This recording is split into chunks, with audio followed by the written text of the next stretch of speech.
Hola, bienvenidos y bienvenidas a Rodad Insensatos, un podcast de cine y de vida donde hablamos de lo que significa tener una pasión y perseguirla hasta el final y de la maldición de tener una vocación. Un podcast lleno de verdad, lo contrario que en el cine, donde todo es mentira. Bienvenidos y bienvenidas a Rodad Insensatos.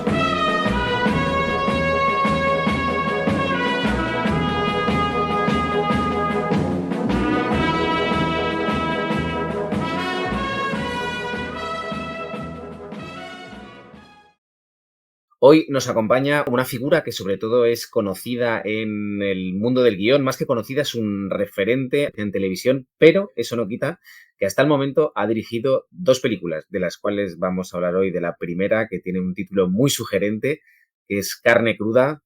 Tirso Calero, bienvenido. Hola, ¿qué tal? Un placer estar contigo, Emilio. Igualmente. Carne Cruda es del año 2011. Para arrancar un poquito, ¿quién es Tirso Calero en 2011? Sí.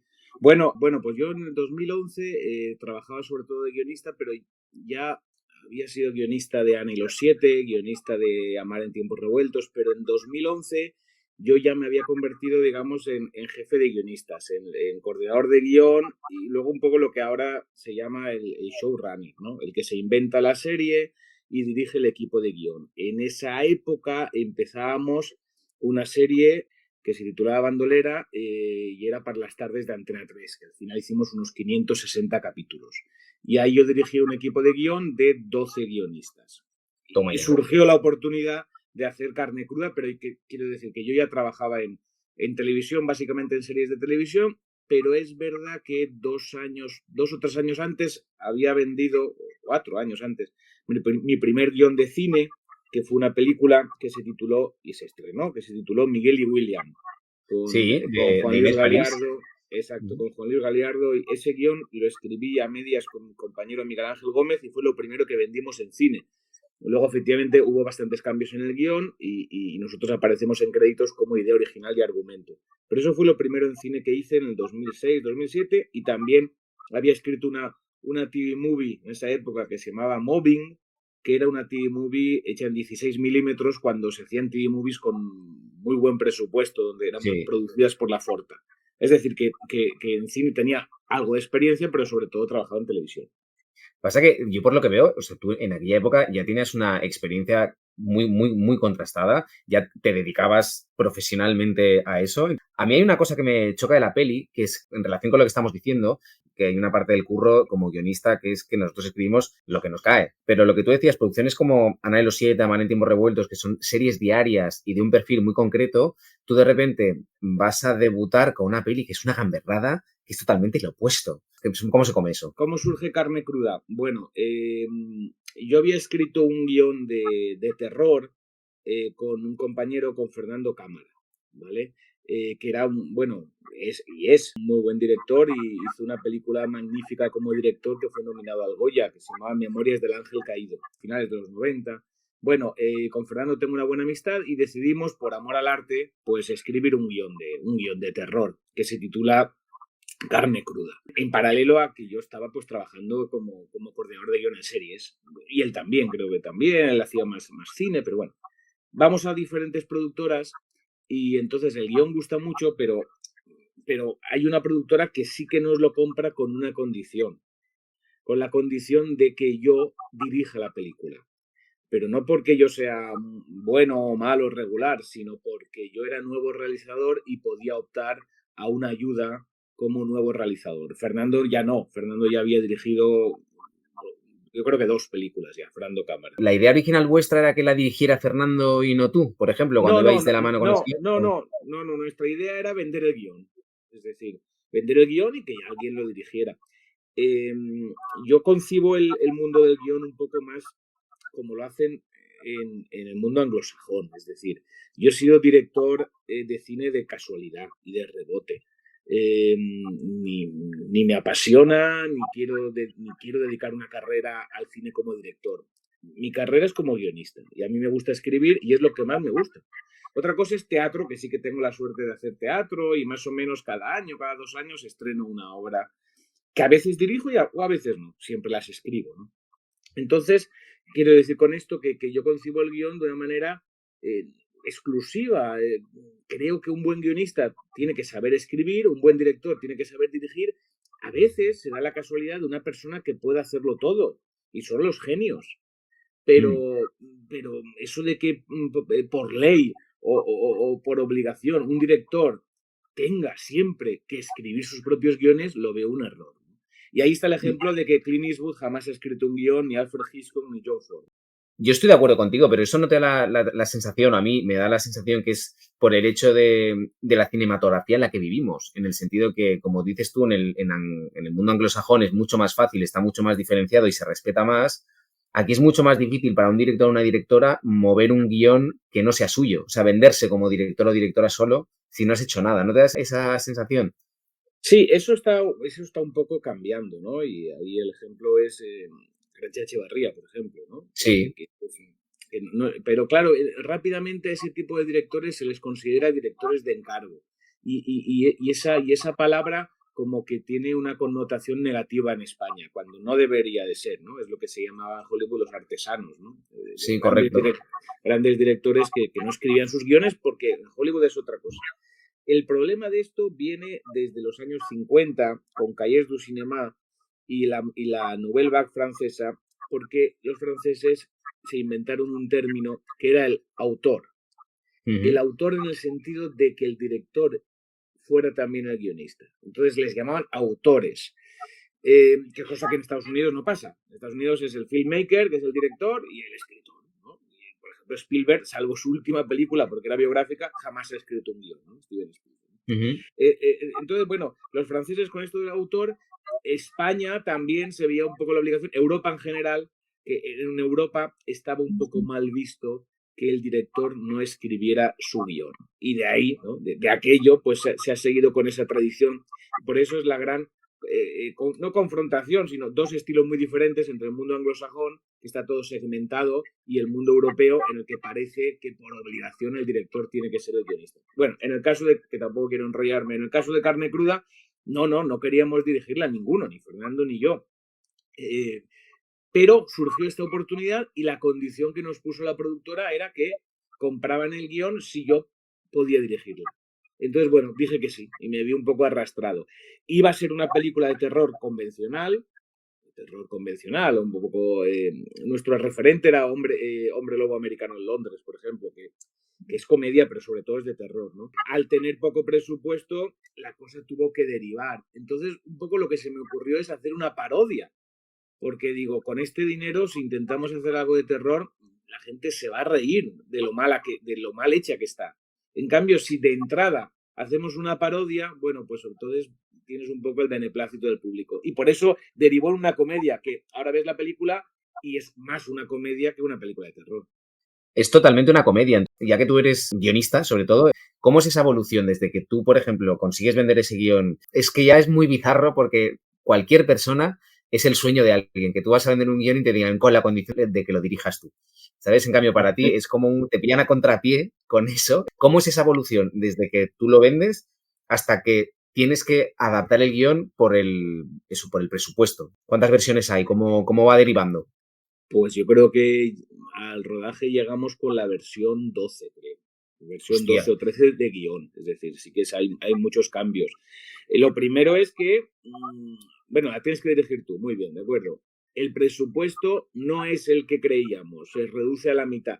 Más o menos esa película Carne Cruda yo creo que se rodó con unos 600.000 euros. 600 o 700.000 euros. Ese fue el presupuesto, que es un presupuesto pequeño. A ver, no estamos Sí. hablando de low cost, es una película pequeña, ¿no? Se puede hacer. Pero claro, si querías hacer terror con caníbales, con sangre, con efectos especiales, bueno, era un poco complicadito. Y duró 3 semanas y media. 3 semanas y media el El rodaje. rodaje. Sí, y lo que decías de los cambios, bueno, pues es ir ajustando a las necesidades. Por ejemplo, si aquí hay una persecución en coche y no tenemos coche, pues tendrá que ser una persecución a pie. O sea, eso no lo veo tan complicado. Eh, es verdad que cuando trabajamos en televisión, nosotros estamos acostumbrados a hacer eso. En televisión no siempre tienes el presupuesto soñado. Entonces tienes claro. que ajustarte a lo que hay y cambiar localizaciones. Bueno, a mí eso no me preocupaba. Mi mayor problema era que a la vez que estaba haciendo la película, estaba preparando Bandolera y era un lío, porque era una serie diaria y eso sí que fue bastante esquizofrénico y ahí eran unos picos de trabajo muy bestias, lo recuerdo yo, sí. Ahí quería entrar yo en el cómo compaginas un trabajo que lo tienes como muy asentado, que es eso, una serie diaria, además en la cual tú eres responsable en el sentido que eres el que coordina todo y cómo puedes hacer como para no estar o para dedicarte o centrarte en tu película, porque entiendo que hay un punto que conviven, ¿no? Pero no puedes desatender ninguna de las dos. Sí, yo estuve en los dos sitios, en la película y en la serie, hasta el día antes del inicio del rodaje. O Hostia, sea, que era una locura. Y entonces las 4 semanas del rodaje, lo que pasó, que me vino bien, es que hubo un parón en Bandolera. Es decir, era el arranque de Bandolera, habíamos escrito a lo mejor los primeros 30 capítulos y era agosto, porque la película Carne Cruda se rodó en las 4 semanas de agosto. Era agosto y Antena 3 estaba de vacaciones y Antena 3 nos tenía que contestar el 1 de septiembre sobre los 30 primeros capítulos de Bandolera.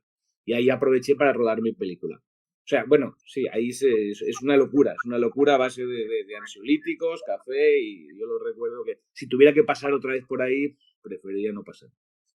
vale, eso está muy bien. Entonces vamos a ir rebobinando un poco y vamos a entrar más en concreto porque has soltado titulares muy buenos. Por el principio, tú consigues vender ese guión, entonces ¿cuánto tiempo pasa a la hora de financiarlo? Porque no sé si que te coincida con Bandolera es como algo muy casual o se fue dando o... No, pues fue bastante casual. Yo creo que desde que se vende el guión hasta que logramos rodar la película pasa un año, por ahí, o más, ¿eh?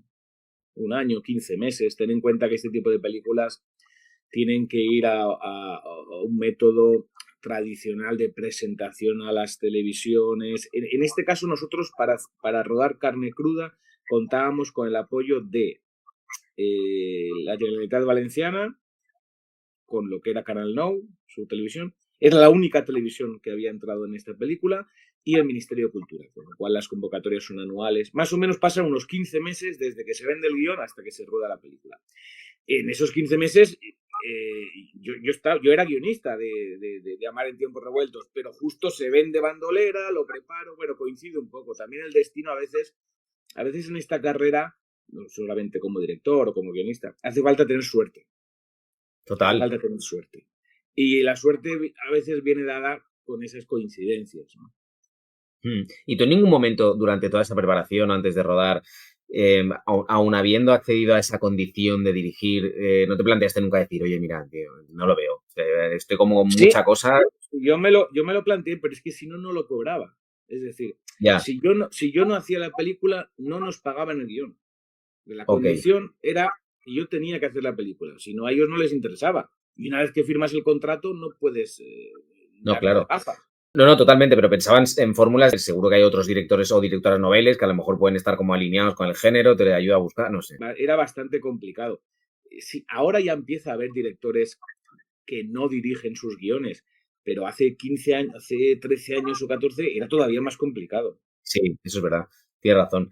¿Y en qué momento empezáis a nivel de historia, por ejemplo? Porque entiendo que eso, y conecto con lo que te iba a preguntar después, a la hora de luego empezar a elegir el reparto, diseñar la película, ¿en qué momento empezáis a llevarla hacia lo que es la parodia? Que yo creo que es lo que le funciona mejor a esta película, de hecho. Sí, yo creo que Carne Cruda se convierte en comedia en el momento en que me dicen que voy a tener la mitad del presupuesto que se me había prometido. Hostia. Porque hay una televisión, que es Televisión Española, que no entra finalmente. Al no entrar, más o menos te quedas casi con la mitad del dinero. Ujú. Entonces hay que pensar, hay que darle al coco y a ver cómo podemos abaratar esto que para que cueste la mitad. Pues bueno, pues la parodia es lo que te permite, ¿no? Es decir, agárralo como puedas. Las escenas de acción de agárralo como puedas no necesariamente tienen que ser como El fugitivo de Andrew Davis, no. Aunque te funcione mínimamente, aunque esté apuntado, ya la gente entiende que es una parodia. Entonces, la Sí. falta de presupuesto nos obliga a reescribir el guión y vamos a la comedia. Una vez que decidimos que esto es una comedia, preguntas por el casting, ya tenemos que pensar un poco en en gente que tenga facilidad para la comedia, claro. Sí, o sea, yo lo que me refería es que no es una decisión que fuera muy tardía, porque a veces seguro que te ha pasado que es cuando te recortan el presupuesto a 2 semanas de rodar, cuando ya tienes la peli como diseñada y toda preparada para que sea una peli de terror y la tienes que cambiar con todo elegido. No, Sino que aquí lo sabíamos un poco antes. Aquí a lo mejor tuvimos unos 4 o 5 meses desde que sabemos que ya no está. Entonces, por eso hay que hacer un nuevo guión, contando la misma historia, pero desde otro punto de vista, con menos localizaciones, con menos acción y bueno, más lo que se intuye, más lo que se dice y sobre todo meter más gags visuales y más chistes, ¿no? Pero bueno, sí. yo más o menos para la comedia yo creo que tengo facilidad y nos quedó un guión muy apañado que luego al final se ve y se ve muy bien. Son 90 y tantos minutos y gracias también al buen trabajo de los Que actores. a mí una cosa que me ha hecho mucha gracia del casting es que hay actores, tío, como de cierto primer nivel que yo no los haya visto en comedia. Que Fernando Albizu por ahí haciendo de una especie de arguiñano medio loco. Supongo que es de tu experiencia en rodar en televisión que conoces a muchos actores y la vis cómica que tienen ellos, ¿no? Sí, eso es una. Trabajar en televisión recurrentemente te facilita el acceso a los actores y conocerles, a muchos, ¿no? Que a lo mejor habíamos coincidido en alguna serie o en alguna obra de teatro. Eso ayuda, ¿no? Y respecto al reparto, es verdad que Fernando Albizu tiene un papel bastante destacado en Carne Cruda. Y Fernando Albizu ahí todavía no había sido nominado al Goya por Gordos.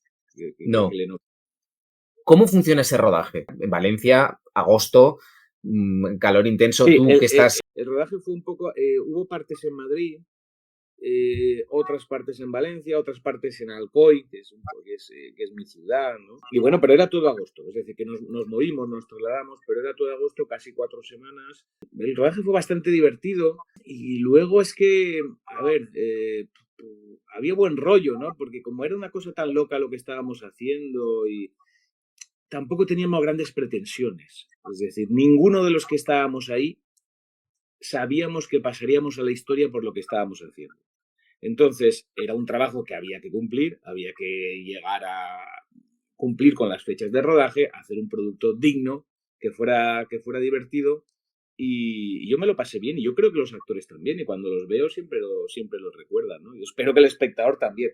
Pero es verdad que el espectador, por ejemplo, es una película que para el espectador joven de hoy en día, yo creo que a lo mejor no entienden muchas referencias. Es más un homenaje a los 80, ¿no? Creo yo.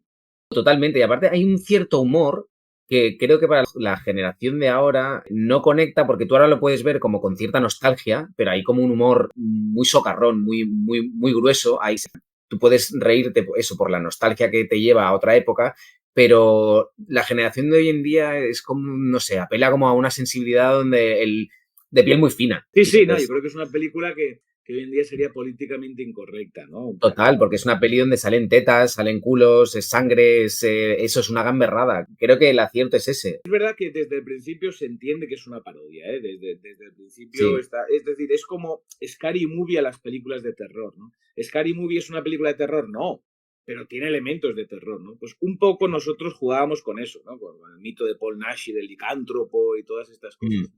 El equipo, por ejemplo, que tú utilizaste, ¿es un equipo tuyo? ¿Es un equipo que te puso la productora? Porque claro, yo, por lo que has dicho antes, tú rodaste cuando Antena 3 estaba de vacaciones. Entonces, ¿tú te llevaste tu equipo de televisión o te dijeron, mira, tío, déjanos un mes para descansar, porque ya estamos todo el año contigo? No, no, no, no. El equipo lo puso casi íntegramente la productora, que la productora era una productora pequeña, pero había rodado pues, 3 o 4 películas ya anteriormente. Entonces el equipo lo pusieron ellos, me iban preguntando y tal. La verdad es que tuve suerte, por ejemplo, con el ayudante de dirección, que era Rafa Carmona, que había trabajado con Almodóvar, súper veterano, y la verdad es que muy bueno el ayudante de dirección. Y el director de fotografía, que bueno, que ya falleció, que era Federico Rives, que era un clásico y me ayudó mucho y muy bien. No tuve. Tampoco yo pedía grandes complicaciones ni grandes historias. Más o menos yo tenía un mini storyboard que me había hecho y lo iba presentando al director de foto y decía, oye, esto se puede hacer o no, o sí, o esto cómo lo. Y bueno, la verdad es que surgió bastante bien y yo creo que llegamos incluso a acabar un día antes del rodaje. O sea, nos sobró un día, creo. Es que viendo la película, claro, no lo sé, porque luego cada rodaje es un mundo, pero viendo la película sí que es verdad que son como 3 o 4 escenarios, hay como bloques, no parece una película excesivamente complicada, dentro de todas las dificultades que entraña rodar una peli, ¿eh? Sí, no, no es tan complicada, pero es verdad que sí que había diferentes localizaciones. Es decir, no son Mm, 3 personas en una casa. No sé si a lo mejor teníamos pues 14 localizaciones. Que eso correcto. ya para una película tan pequeña de presupuesto es complicado. Y luego había bastantes personajes. Mm, Había bastantes personajes. La dificultad era que queríamos hacer algo mínimamente que tuviera unos efectos especiales, ¿no? Entonces eran efectos especiales mecánicos, pero lo hicimos adrede eso, porque como ya que toda la película hablaba de la nostalgia del cine de John Landis, de Joe Dante, pues queríamos un poco que eso también estuviera presente a la hora de crear los efectos especiales, que eran mecánicos, ¿no? Y bueno, yo creo que queda muy aparente y bueno, está bien. Eso que dices se nota y yo, por ejemplo, lo vi refrendado en los créditos finales cuando tú pones como esa dedicatoria, bueno, cuando apelas a todo ese género y a ese amor por ese Yo tipo creo de que esa cine. dedicatoria es muy explícita, pero vale la Mm, pena ponerla, es decir, es un homenaje a las pelis de serie B, a veces serie Z, pero bueno, no, serie B sobre todo, que veíamos en los videoclubs, ¿no? Que yo crecí con eso. reconocimiento a ese tipo de cine también, Es un cine, porque es un cine artesanal donde es un cine cuya principal motivación es entretener al público. sí, Y de eso va Carne Cruda, ¿no? Nosotros cuando hacíamos Carne Cruda sabíamos que no ganaríamos ningún premio de los Goya, pero bueno, ganamos premios en el Festival de Cine Fantástico de la Costa del Sol, que tenía el prestigio, y luego estuvimos en Sitges. Y luego también lo que me llamó la atención es que fuimos a competición a Fantaspoa, que es el festival de Porto Alegre más importante de cine fantástico en América del Sur, es el equivalente al Sitges allí, y fue la única película española en el 2012, 2013 que fue a competición allí porque les gustó mucho los brasileños y fui a presentarla allí y me sorprendió y bueno, y estuve con el director que se llama Joseph Pefney, no, Mick Garris, el de Sonámbulos, de Stephen King.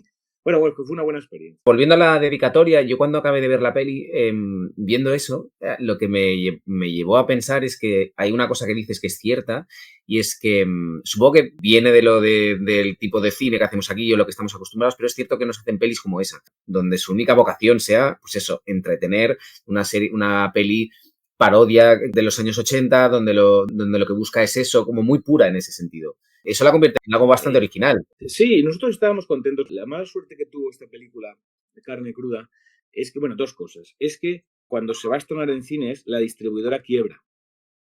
Entonces, por eso finalmente se tuvo que estrenar, creo que se estrenó en siete salas en toda España. Cuando teníamos a un actor que empezaba a ser muy, muy popular, que es Canco Rodríguez, que venía de hacer Mm, Aida, y empezaba a tener correcto. papeles protagonistas. Este fue su primer papel protagonista, pero justo después ya empezó a enganchar varios papeles. Entonces, es una película que podía haber tenido algo de carrera comercial si se hubiera estrenado, pero al final se estrenó en 6 o 7 salas, ¿no? Exclusivamente, por un problema de la distribuidora. Y luego el otro gran problema que tuvo es que no se editó nunca en DVD. Ah, Es no, una, ¿eh? pel- es una película que nunca se ha podido editar en DVD. Ha estado, la siguiente película que hice, 2 o 3 años después, o 2 años, sí que se editó en DVD y tuvo una cierta carrera. Pero Carne Cruda no, y Carne Cruda era una película muy buena para el DVD. Muy buena para eso, cuando todavía existían los DVDs, año 2011 y tal. Nunca se llegó a editar por esto que pasó, por el problema con la distribuidora. Entonces ha estado en el limbo Carne Cruda durante 7, 8 o 9 años hasta que las plataformas la han adquirido y ahora pues afortunadamente hay gente que me escribe porque la ve o en Netflix, claro, está en Netflix, está en Amazon, Ujú. está en varios sitios, pero ha sido ahora, hace poco. Ok, antes de llegar a eso, rebobino también un poquito. Tú acabas el rodaje está bien, tú estás vivo, porque de repente es que es eso, tú estás combinando las dos facetas. Empieza el montaje. Ahí vamos. O sea, ¿cómo te organizas para montar mientras 1 de septiembre vuelve a Antena 3, Sí, empieza otra vez la bueno, preproducción de, nada, bueno, todo eso? pues el montaje lo que hacía es que día sí, día no, por las tardes yo iba al estudio de la montadora, que era en Matusel, muy buena, muy buena. Que luego ¿Montabas ha en tenido... Valencia? No, no, no, en Madrid. Y entonces, bueno, más o menos era fácil, me escapaba a su estudio. Ella luego ha tenido una bastante carrera. Ahí solo había hecho una película, esta era su segunda película. Entonces, bueno, Ya te digo, lunes, miércoles, viernes, de 8 a 12 de la noche, iba al estudio, me enseñaba lo que había montado y bueno, y así íbamos tirando. Y luego las mezclas y tal, bien. ¿Cuánto tiempo tuviste de montaje? O sea, ¿ibas con fecha, por ejemplo? ¿Tienes una fecha de entrega? Yo creo que tuvo un mes. Un mes. Yo creo que tuvo un mes. Yo creo que tuvo un mes, aunque empezó la semana última del rodaje, empezó a lo mejor 4 o 5 semanas. Sí. Vale. Cuando estabas montando, ¿tú tuviste la oportunidad de enseñársela a alguien y ir haciendo versiones o la película que ves es el montaje como muy fiel al guión? No, es que el problema es que ya una vez rodado, qué poco puedes hacer. Es decir, es decir, esto es lo Bueno, que pero hay hay, no películas que puedes el hacer. montaje se reescribe, Sí, no, no, que pero se es les que, a ver, busca. nuestro problema es que como íbamos tan pegados con ese presupuesto, tú no puedes nunca rodar, no puedes pagar una hora extra, no puedes, es decir, la mayor parte de las secuencias, yo no te digo que íbamos a toma única, pero más de 3 nunca hacíamos, nunca. Ujú, Con lo cual es un riesgo, ¿no? Tenías que claro. elegir. Algunas cosas las dejas, un poco las dejas fuera.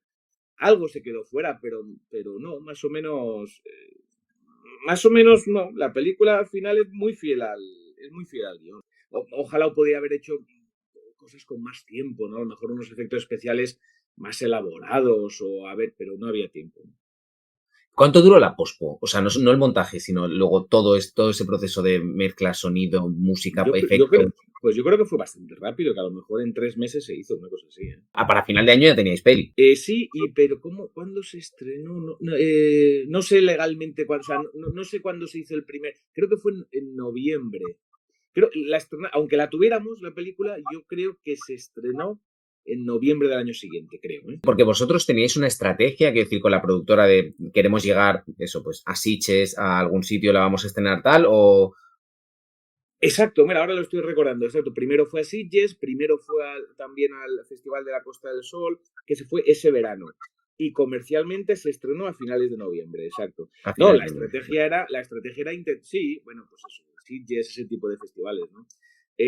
Intentamos llevarlo a Málaga. Es verdad que antes Málaga, es decir, ahora van 180 películas a Málaga, ¿no? Hace Mm, 15 años iban 20. Es decir, ha claro, cambiado mucho. es verdad. Entonces, yo sé que le hicimos una proyección a los responsables del Festival de Málaga y alucinaron, porque alucinaron de decir, ¿qué es este despropósito? Pero esto no lo habíamos visto, pero esto no era una película de terror, y alucinaron, fue un momento de vergüenza ajena, ¿no? A mí me supo muy mal, ¿no? Solo hubo uno que sí que se rió y dice, pero esto es una comedia, es que creíamos que iba a ser una cosa de terror. Sí, sí. Entonces me acuerdo de ese pase, ¿no? Ese pase fue terrible, me acuerdo, sí. Entonces, bueno, Málaga no la seleccionó, pero bueno, sí, Jessy, bien. En ese aspecto, sí, lo que nos fastidió es no poder estrenarla comercialmente y sobre todo no ir al DVD. Es más, además, es que justo creo que un año después, cuando iban a emitirla en la televisión pública valenciana, quiebra la televisión pública valenciana, con lo cual no se puede emitir. Hostia, o sea, es una quiebra tras otra, ¿eh? Sí, sí, total, total. Y, por ejemplo, esto de la distribuidora que has contado, ¿vosotros teníais ya esta distribuidora atada y quiebra como poquito antes del estreno? O sea, que os deja como sin tiempo de reacción, ¿no? Para. Sí, no sé muy bien los detalles, pero pasó eso, ¿no? Entonces, por una serie digamos que de las 50 salas que estaban acordadas, al final se quedaron en 6. Tú ves tu película que queda reducida a la mínima expresión, que tú no puedes hacer nada. Yo creo que eso tiene que ser un poco frustrante, ¿no? Sí, era frustrante. Por ejemplo, en Madrid estuvo solo en una sala y luego en un centro comercial de Alcalá de Henares. Sí, es frustrante.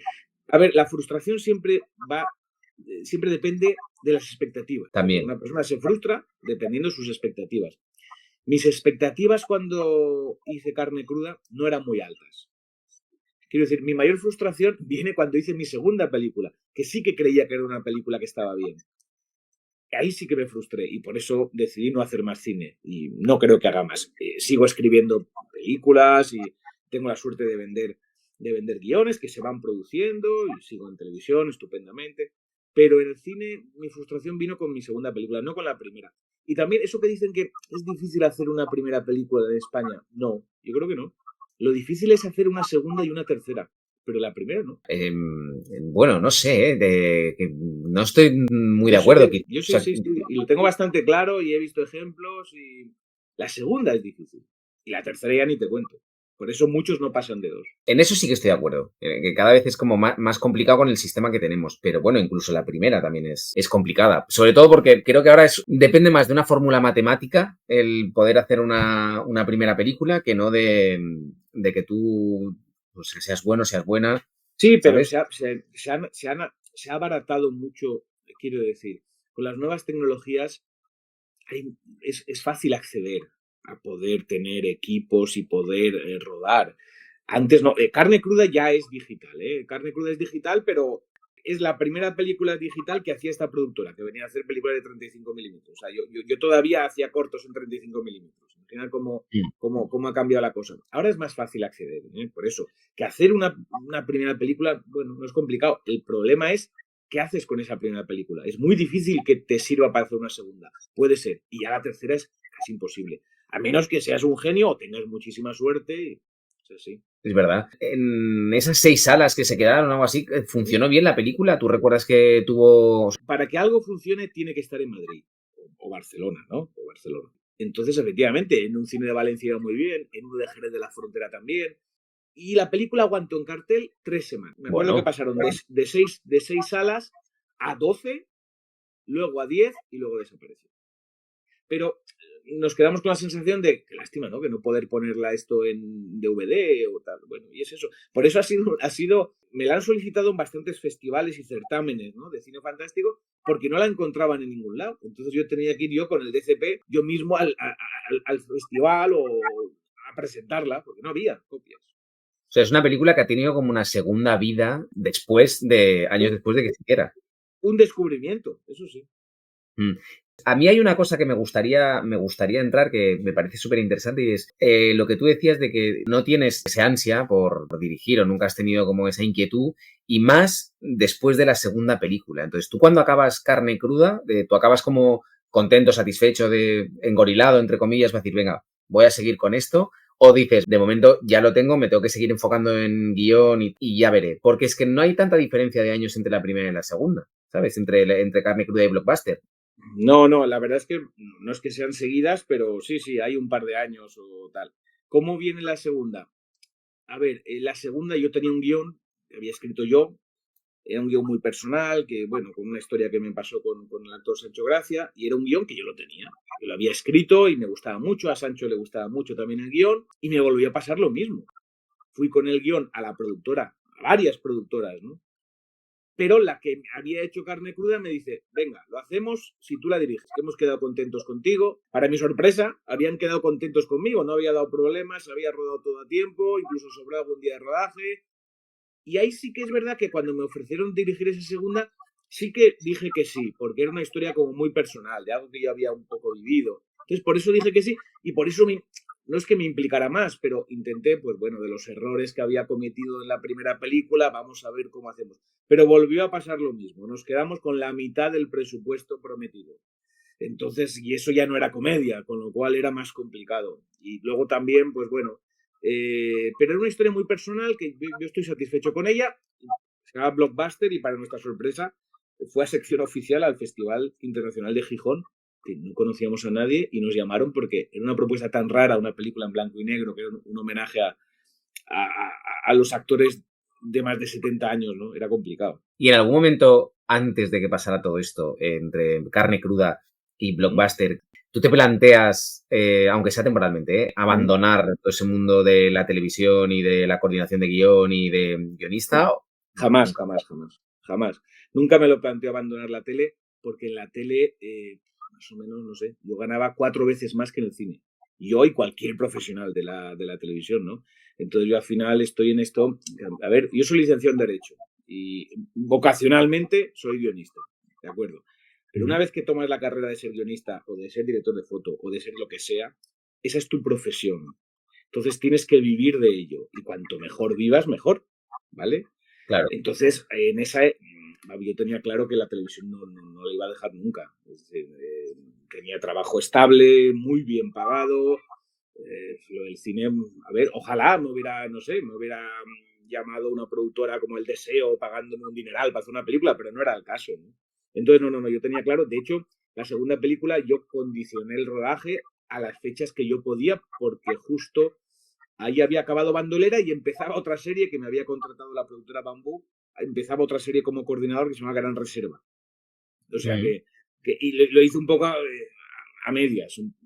Lo condicioné y sí que me dejaron poder elegir las fechas de rodaje. A ver si me explico bien aquí, ¿eh? ¿Cómo haces que cuando tú acabas tu primera peli y te pasan todos estos problemas de la distribución y todo eso, cómo haces como para que no te afecte el hecho de seguir trabajando en lo otro? A mí eso me afectaría emocionalmente y repercutiría en lo que tú dices, en tu profesión, de que tienes que estar día a día Sí. dando una serie adelante, pero tu cabeza está diciendo, joder, me la han quitado de las salas porque la distribuidora ha quebrado, ¿sabes? Todo este tipo de Mm. problemas. Compartimentar todo eso. Lo vi bastante claro, ¿eh? Y dije, mira, si sigo aquí fustigándome por lo de Carne Cruda, nada, hay que cambiar el chip. Y lo cambié rápido, ¿eh? No tuve Sí, ningún ¿eh? problema. Me ayudó a que yo en esa época estaba haciendo una serie todos los días, todas las tardes, escribíamos 24 guiones al mes, que es que casi no te da tiempo. No tenía tiempo para fustigarme ni para pensar en lo que había pasado con Carne Cruda. Entonces, quiero pensar, seguramente me hubiera deprimido mucho si yo hubiera dejado la tele para hacer Carne Cruda pensando que Carne Cruda iba a convertirme en un director prestigioso de España. Ya. Pues me hubiera quedado sin serie, sin tele, sin...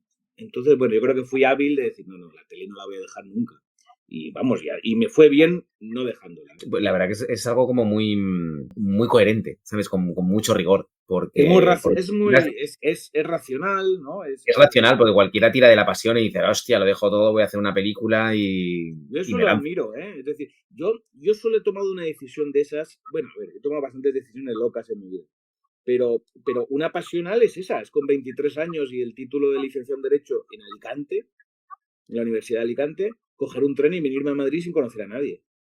Licenciado en Derecho, no había pisado un plato en mi vida.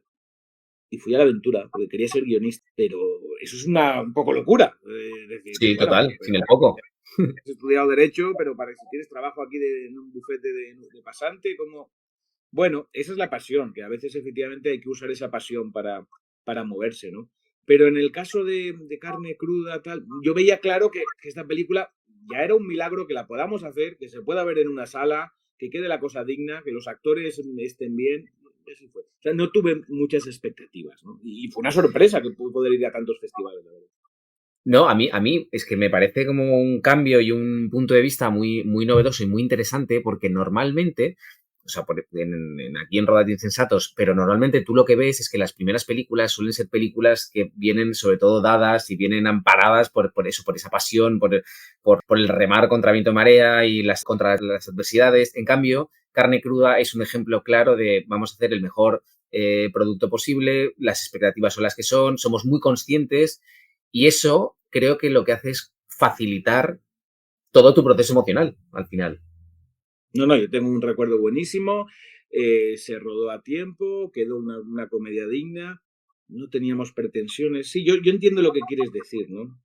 Yo no decía, por fin voy a rodar una película. No, lo que decía es, a ver cómo podemos salvar este marrón. Es eso. Es que ese cambio a mí me parece fundamental, que es una cosa que es lo que la gente no está acostumbrada y mira, creo que necesitaríamos también más cosas como estas. O sea, más gente decir, hostia, al final es una primera película, pero vamos a sacar esto adelante, vamos a hacerlo lo mejor posible y en vez de fustigarte, es sacar el lado positivo. También depende un poco de las personas, también depende de la visión que tengas de la profesión.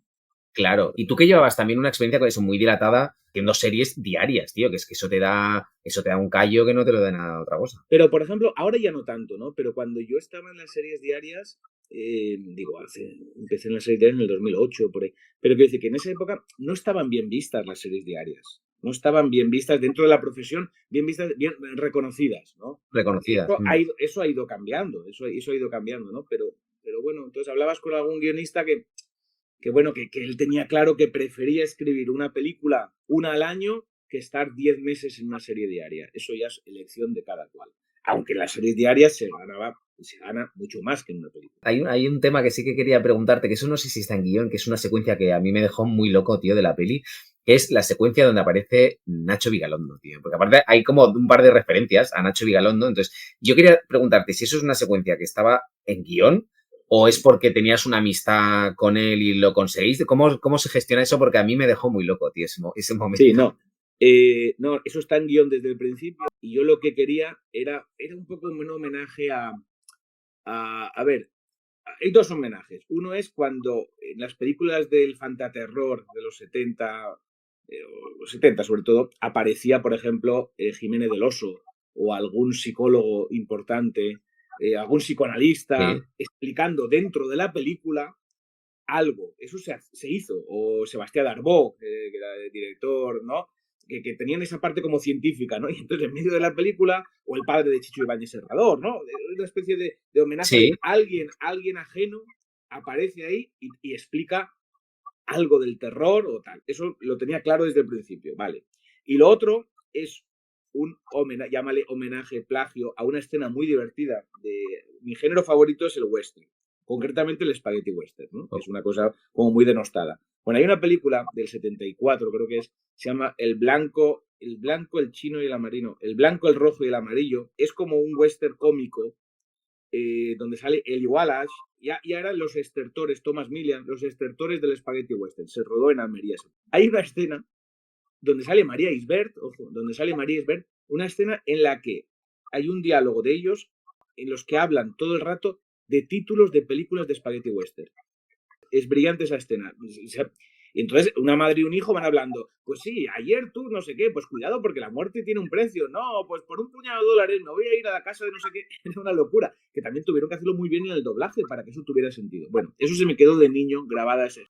Entonces, con esas dos ideas que tenía, puse en el guión de Carne Cruda una escena que para mí casi es de lo mejor de la película, que es la aparición de Vigalondo recitando, es un señor que va a una recitando inmobiliaria a eso. comprar un piso pero no para de recitar títulos de películas de terror. No conocía a Vigalondo y lo escribí porque en esa época, bueno, joder, sigue siendo, bueno, ahora más importante, ¿no? Ahí había hecho los cronocrímenes, pero creo que había hecho extraterrestre y hablaba mucho de fantástico y se me ocurrió, porque digo, este es que actúa muy bien, este a lo mejor lo podría hacer.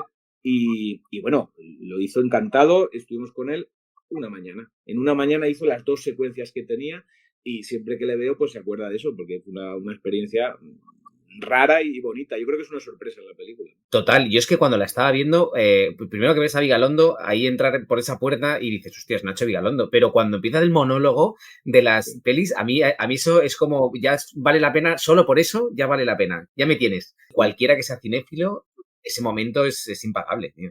Aparte me Yo parece creo súper que original. él Eh, estaba muy contento. Cuando le envié el guión, le digo, mira, es esta escena, es lo que tienes que hacer. La verdad es que le dijo que sí enseguida porque le gustó mucho. Sí. ¿no? Y lo hace bien, además, que es un tío que tiene acting, porque ya ha Lo sido hace actor, muy pero bien, que lo hace muy bien. lo hace muy bien. Sí, sí. Carne cruda, poco más, Tirso. Yo, es una cosa, o sea, viendo la película, a mí hay dos cosas que yo destaco, que es lo que me ha gustado, que es, uno es, personalmente me parece que la peli, ese tono paródico es algo como muy valiente y sobre todo que es, para ser una primera peli, como la cara B, ¿sabes lo que te quiero decir? Es la cara B de las pelis que se suelen hacer aquí y creo que harían falta más caras B de estas, porque al final el cine es muy amplio y el público también. Y entonces yo creo que hacen falta pelis así, sin más pretensiones que esas, para que sea un poco más rico. No sé si tú lo ves igual, pero al final es que todo es demasiado intelectual. Sí, es una peli muy de Comic Con, ¿no? Es una peli, Sí, una peli exacto. muy de... Yo digo, en las proyecciones en Sitges la gente aplaudía y tal, y cada referencia que salía, pues la gente lo vivía. Es una peli muy para eso, ¿no? Muy de comedia, muy de homenaje de esa época. Pero bueno, yo he explicado también un poco las vicisitudes y el porqué de Carne Cruda acabó de esa manera, ¿no? Cada cual hace la primera película, yo creo que como puede. Es muy difícil encontrar a alguien que te diga que su primera película la ha hecho como ha querido de principio a fin. Yo creo que es imposible. Totalmente. Entonces yo apelo a que la gente se acerque con ese espíritu. Aparte, lo bueno también de esta peli, que hoy en día también es difícil, es hora y media, con lo cual es directa, ¿sabes? Que no tiene más. Y como tú has dicho al principio, que hacemos esto un poco para reivindicar nuestro cine y que la gente lo descubra o redescubra.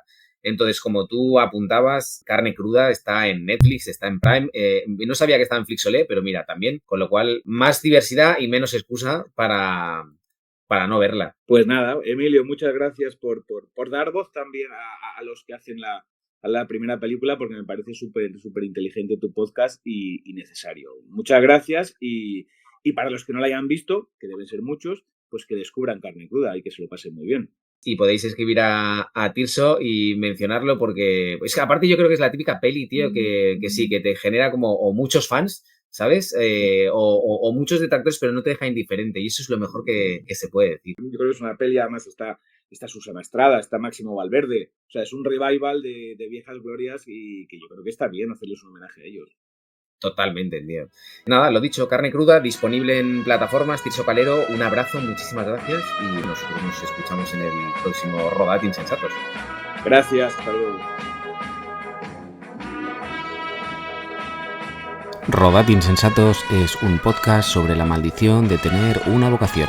Nos puedes escuchar en todas las plataformas de audio, así como seguirnos en redes sociales. Búscanos por @rodad.insensatos y suscríbete a nuestra newsletter en mumbler.io, uniéndote así a la comunidad insensata, donde estarás al tanto de las novedades y actualizaciones de nuestro podcast.